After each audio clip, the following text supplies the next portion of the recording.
Hello students, Pushpa classes में आपका स्वागत है। आज इस वीडियो में आपकी वसंत बुक का हम एक नया चैप्टर लेकर आए हैं और इस चैप्टर का नाम है चिट्ठियों की अनूठी दुनिया।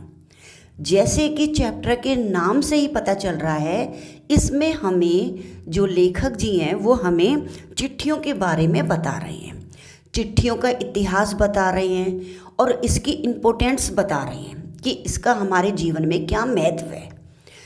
आज हम आधुनिक युग में जी रहे हैं, उसके बाद भी जो चिट्ठी हैं, पत्र हैं और अलग अलग भाषा में अलग अलग नाम से पुकारी जाती हैं, उनका एक हमारे जीवन में विशेष महत्व है। तो चलिए इस चैप्टर का सार करते हैं और मैंने पूरी कोशिश करी है कि इस सार के अंदर आपको पूरा चैप्टर समझ आए, यानी कि कोई चीज़ छूटे ना। मैंने इस चीज़ की बहुत कोशिश करी है। तो चलिए चैप्टर का सार स्टार्ट करते हैं हम। लेखक पत्र की महत्वता बताते हैं कि आज का युग वैज्ञानिक युग है। मनुष्य के पास अनेक संचार के साधन हैं, फिर भी मनुष्य पत्रों का सहारा जरूर लेता है। वे कहते हैं इनके नाम भी भाषा के अनुसार अलग अलग हैं।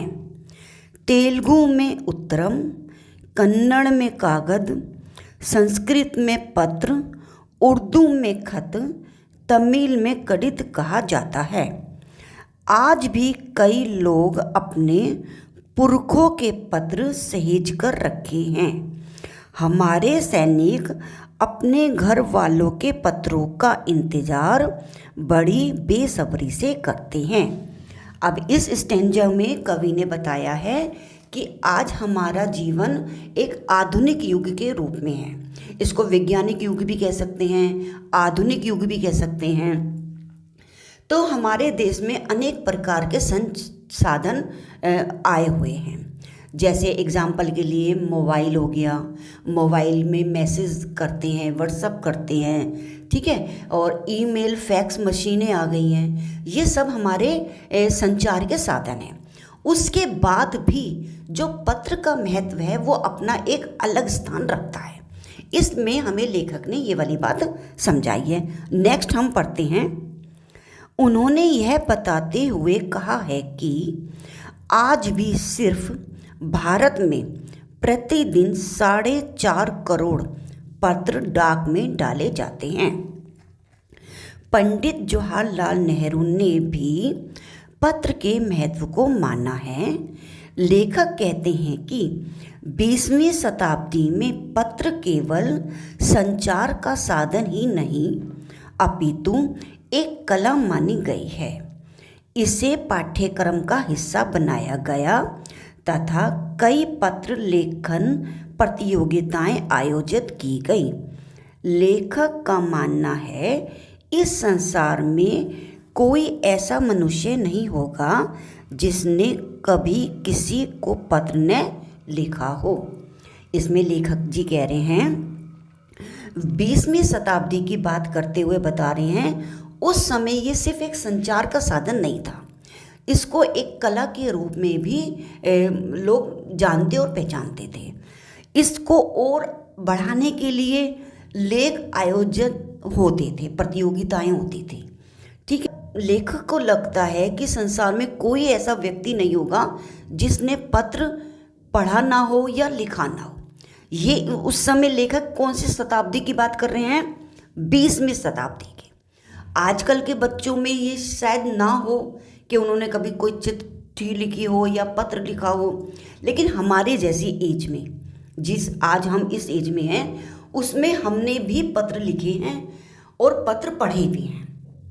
तो इसमें लेखक यही कह रहा है कि 20वीं शताब्दी में या कह लो 18वीं शताब्दी तक भी ऐसा कोई बंदा नहीं था जिसने पत्र लिखा या पढ़ा ना हो। नेक्स्ट पढ़ते हैं हम।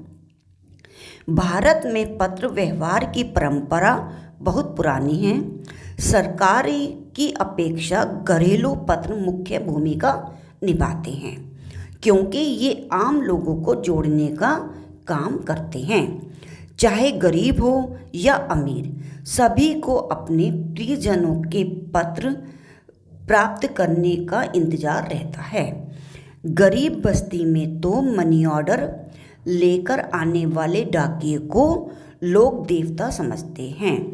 अंततः ये वे कहते हैं कि अत्यधिक संचार साधनों के होने के बावजूद भी पत्रों की अपनी एक महत्वपूर्ण,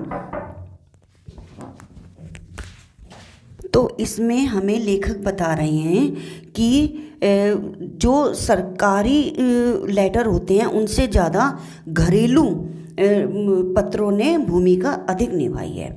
और उन्होंने कहा है कि पुराने और गरीब बस्ती में मनी ऑर्डर लाने वाले डाकियों को भी एक तरीके से वो देवता के रूप में देखते हैं, क्योंकि उस समय 19वीं शताब्दी या 20वीं शताब्दी में डाकिये के द्वारा ही मनी ऑर्डर पहुंचाया जाता था। मान लो कोई दूर देश में जॉब करता है तो वो अपने घर वालों को पैसे कैसे भेजता था?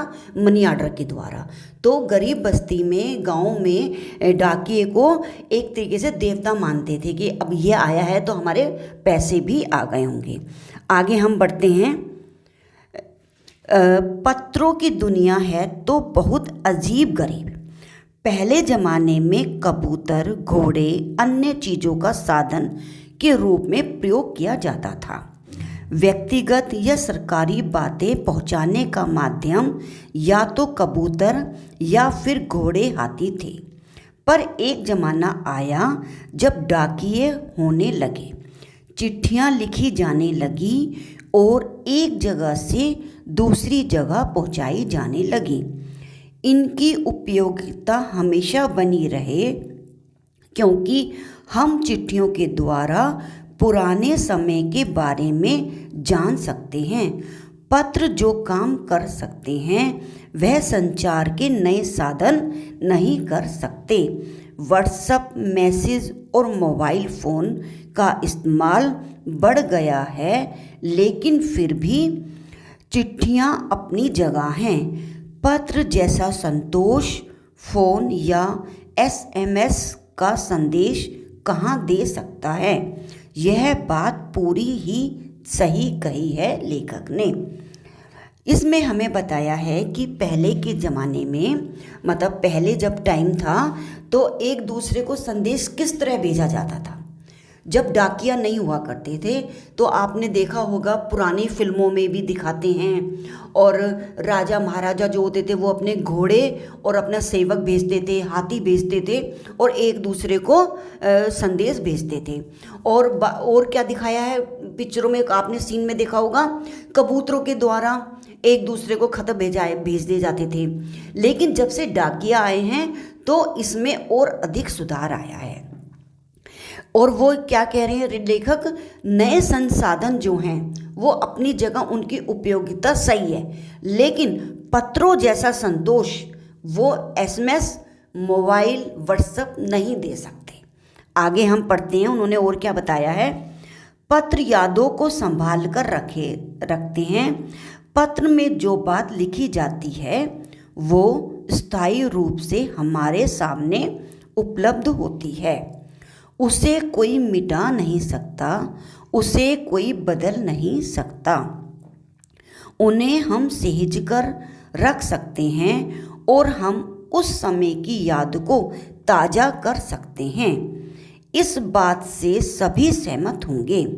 सबका पत्र लिखने का अपना अपना तरीका है और हर एक पत्र का अपना दायरा है। कुछ लोग खुलकर बात करते हैं तो कुछ लोग अपनी बातों को छुपा जाते हैं। ये हमें बता रहे हैं लेखक जी, जो एक पत्र होता है वो एक स्थायी होता है। तुमने देखा होगा, मैसेज हो गए, ईमेल हो गए, या व्हाट्सएप पे हम कोई SMS करते हैं, उनकी जो टाइम पीरियड होता है वो लिमिटेड होता है। एक टाइम आकर उसको हमें डिलीट करना अपने हाथों से ही पड़ जाता है, या तो हमारी मेमोरी बढ़ जाती है ना, चाहे आप मेमोरी कार्ड डलवा लो, जो कुछ भी हो उसको हमें डिलीट करना पड़ता है। लेकिन पत्रों के साथ ऐसा नहीं है। हम जितनी संख्या में चाहें और जितने पत्र चाहें, जितने समय के लिए चाहें, उसको हम अपने सहेज कर रख सकते हैं। आगे हम पढ़ते हैं। पंडित जवाहरलाल नेहरू ने सन 1953 में सही ही कहा था कि हजारों सालों तक संचार का साधन केवल हरकारे या फिर तेज घोड़े रहे। उसके बाद पहिए आए, पर रेलवे और तार से भारी बदलाव आया। तार ने रेलवों से भी तेज गति से संवाद पहुंचाने का सिलसिला शुरू किया। अब टेलीफोन, वायरलेस और डार दुनिया बदल रही है। यानी कि वो कह रहे हैं कि पहले तो सिर्फ घोड़े और डाकिये के द्वारा ही खत पहुंचाए जाते थे, फिर पहिए का आविष्कार हुआ, रेलगाड़ी आई और उससे ज़्यादा भी तेजी तार का विकास हुआ। तार के द्वारा मनियाडा तार के द्वारा भेजे जाते थे तो उसमें और तेजी आई। लेकिन लेखक और हमें क्या बता रहे हैं, जब नए युग का संचार हुआ और नए क्या कहते हैं, नए जैसे फ़ोन हो गए, मोबाइल हो गए, व्हाट्सअप, ईमेल, फैक्स मशीन, ये सब आई तो हमारे एक तरीके से रेडा दुनिया मतलब इंटरनेट की दुनिया ने तो एक तरीके से तहलका ही मचा दिया। पलक झपकते ही हमारा संदेश जिसको हम पहुंचाना चाहते हैं उस तलक मिनट में पहुंच जाता है। आगे हम पढ़ते हैं, भारत की नई दुनिया के कई देशों से ये प्रयास चले और विश्व डाक संघ ने अपनी ओर से भी काफ़ी प्रयास किए। विश्व डाक संघ की ओर से 16 वर्ष से कम आयु वर्ग के बच्चों के लिए पत्र लेखन प्रतियोगिताएं आयोजित करने का सिलसिला सन 1972 से शुरू हुआ। वो कह रहे हैं कि डाक को, पत्रों को और अधिक विकासशील लाने के लिए, विकसित करने के लिए डाक विभाग संघ ने 16 वर्ष से कम आयु के बच्चों के लिए प्रतियोगिताएं रखी गई और ये कौन से सन में चालू हुई थी, 1972 में। आगे हम पढ़ते हैं, यह सही है कि खास तौर पर बड़े शहरों और महानगरों में संचार साधनों के तेज विकास तथा अन्य कारणों से पत्रों की आवागवाही पर प्रभावित हुई, पर देहाती दुनिया आज भी चिट्ठियों से ही चल रही है। फैक्स, ईमेल, टेलीफोन तथा मोबाइल ने चिट्ठियों की तेजी को रोका है, पर व्यावसायिक डाक की संख्या लगातार बढ़ती रही है। अब इसमें लेखक हमें समझा रहे हैं कि माना बड़े बड़े महानगरों में, दिल्ली हो गई, बम्बई हो गई, कलकत्ता, मद्रास, ये जितने भी बड़े बड़े महानगर हैं उनमें माना इन सब चीज़ों का बोलबाला है, लेकिन गांव देहात या थोड़ी पिछड़ी जगहों पर आज भी पत्रों का आवागवाही होती है। और वो क्या बता रहे हैं कि माना इन सब चीज़ों में तेजी आई, उसके बावजूद भी व्यावसायिक डाक की संख्या लगातार बढ़ती जा रही है।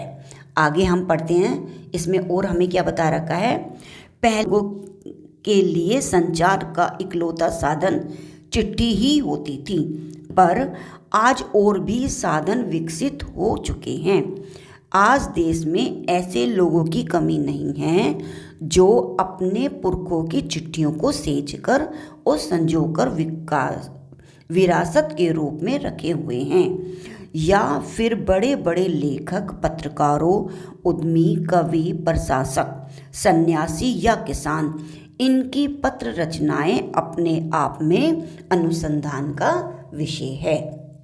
अब इन्होंने हमें बताया है कि आज भी बहुत से लोग अपने परिवार के पूर्वजों की और अपने जानने पहचानने वालों की अपने पत्रों को सहेज कर रखे हुए हैं धरोहर के रूप में, ठीक है। और उन्होंने क्या बताया है कि बड़े बड़े संग्रहालयों में बड़े बड़े लेखकों के, पत्रकारों के और बड़े बड़े नेताओं के, जैसे कि इंदिरा गांधी जी, जवाहरलाल नेहरू और हमारे राष्ट्रपिता के हाथ के लिखे हुए पत्र आज भी हमने संजोकर संग्रहालयों में रख रखे हैं। आगे हम पढ़ते हैं, भारत में इस श्रेणी में राष्ट्रपिता महात्मा गांधी जी को सबसे आगे रखा जा सकता है। दुनिया के तमाम संग्रहालय जानी मानी हस्तियों के पत्रों का अनूठा संकलन भी है। तमाम पत्र देश, काल और समाज को जानने समझने की असली पैमाना है। अब वो क्या बता रहे हैं कि राष्ट्रपिता जो थे हमारे महात्मा गांधी जी, वो दुनिया के तमाम संग्रहालयों में उनके हाथ के लिखे हुए पत्र आज भी हमने संभाल के रखे हुए हैं। और पत्रों से क्या पता चलता है उस समय के काल का, समाज का, और उस समय किस तरीके की स्थिति हुआ करती थी, उस सब के बारे में भी हमें उन पत्रों से जानने और समझने का मौका मिलता है। नेक्स्ट हम पढ़ते हैं पाठ में हमें और लेखक ने क्या बताया है। गांधी जी के पास देश दुनिया से बड़ी संख्या में पत्र पहुंचते थे, पर पत्रों का जवाब देने के मामले में उनका कोई जोर नहीं था। कहा जाता है कि जैसे ही उन्हें पत्र मिलता था उसी समय वे उसका जवाब भी लिख देते थे। यानी कि उनके पास बहुत ज़्यादा संख्या में पत्र आते थे, उसके बावजूद भी जैसे ही पत्र उनको मिलता था उसका जवाब वो तुरंत लिख दिया करते थे। आगे हमें क्या बताया है, महात्मा और कवि के नाम से महात्मा गांधी और रविन्द्रनाथ टैगोर के बीच सन 1915 से 1941 के बीच पत्रचार का संग्रह प्रकाशित हुआ है, जिसमें बहुत से नए तथ्यों और उनकी मनोदशा का लेखा जोखा मिलता है। यानी कि रविन्द्रनाथ टैगोर जी और महात्मा गांधी के बीच में जो भी पत्र व्यवहार हुआ उनका संग्रहालय प्रकाशित किया गया और वो आज भी अच्छे से धरोहर के रूप में संभाल के रखा हुआ है। और उन पत्रों से उस समय के मनोदशा के बारे में हमें जानकारी मिलती है कि उस समय किस तरीके से चल रहा था। आगे हम पढ़ते हैं, शहरी इलाकों में आलीशान हवेली हो या फिर झोपड़ियों में रह रहे लोग, दुर्गम जंगलों में घिरे गांव हों या फिर बर्फबारी के बीच रह रहे पहाड़ियों के लोग, या समुद्र तट में रह रहे मछुआरे, या फिर रेगिस्तान की ढांडियों में रह रहे लोग आज भी खतों का ही सबसे अधिक बेसब्री से इंतज़ार करते हैं। यानी कि वो कह रहे हैं चाहे दूर दराज में किसी भी कोने में लोग रह रहे हों, लेकिन उनको जो पत्रों का इंतज़ार है वो आज भी वो बड़ी बेसब्री से करते हैं। आई होप आपको ये चैप्टर समझ आया होगा और आने वाली वीडियो में मैं इसी चैप्टर के आपको क्वेश्चन आंसर भी करवाऊंगी। तो प्लीज़ मेरे चैनल को सब्सक्राइब कीजिए और वीडियो देखने के लिए आपका बहुत बहुत धन्यवाद।